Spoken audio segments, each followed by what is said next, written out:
Well, more now on those string of explosions in Thailand. Tony Davis is a security analyst with IHS Jane, a defence and security publication. He joins me now on the phone from Bangkok. Mr. Davis, thank you for your time. Firstly, do we know who are behind the attacks and if these two separate attacks are indeed linked? The answer is we do not yet know who is behind them, but very clearly this rash of attacks, and it's many more than two, there have been 6 provinces in southern Thailand which have been hit since yesterday afternoon. This rash of attacks is very clearly linked. This is a well-coordinated, well-planned operation. Well, Mr. Davis, now let me preface this question by saying that it is indeed a question, not an opinion, but obviously there's been a lot of upheaval in Thailand recently. You had the referendum on the constitution, which was voted in favour of, but it was certainly a very contentious issue. Is there any chance that something about the result there has sparked these recent events? That's entirely possible. Broadly speaking, what we can say is this rash of attacks has not been in any way associated with international jihadism, international terrorism of the Al-Qaeda Islamic State brand. So that can be taken off the table pretty much even at this stage. That leaves, broadly speaking, 2 candidates for this wave of attacks.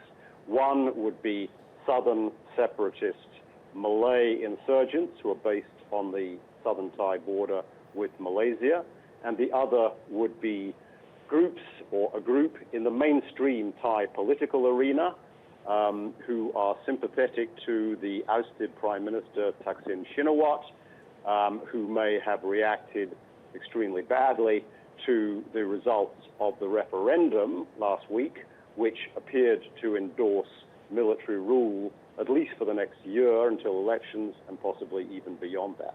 Mr. Davis, I'm from Australia. It's winter over there right now, which means that many of my friends are holidaying in places like Thailand, very commonplace for this time of year. Is there anything to be made of the fact of the timing of this event and whether tourists were indeed the target? Yes, there's everything to be made from it. It seems to me pretty clear that the target was the Thai tourist economy.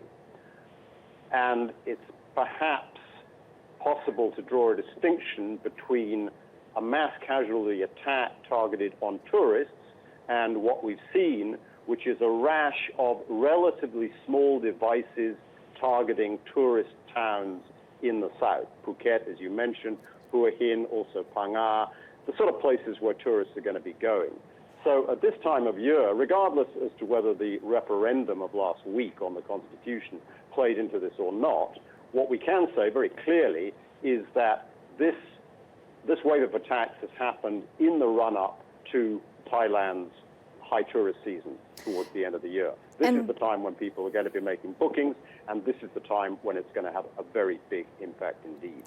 And Mr. Davis, while these attacks are unusual, they aren't altogether unique. Do you see the perpetrators facing justice by Thai military law?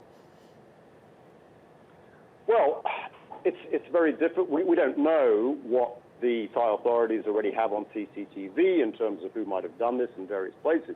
We don't know that yet. So I have no doubt that in the coming 1 or 2 days, arrests will be made. However, regardless of which camp this wave of attacks emerged from, it's very difficult to see ringleaders, particularly if we're talking southern Malay separatist insurgents. It's very difficult to see ringleaders being rounded up. The insurgency in southern Thailand on the border provinces has been going for a decade and a half, and it continues. And there's very little light at the end of the tunnel in that respect. Tony Davis in Bangkok, thank you so much for your insight.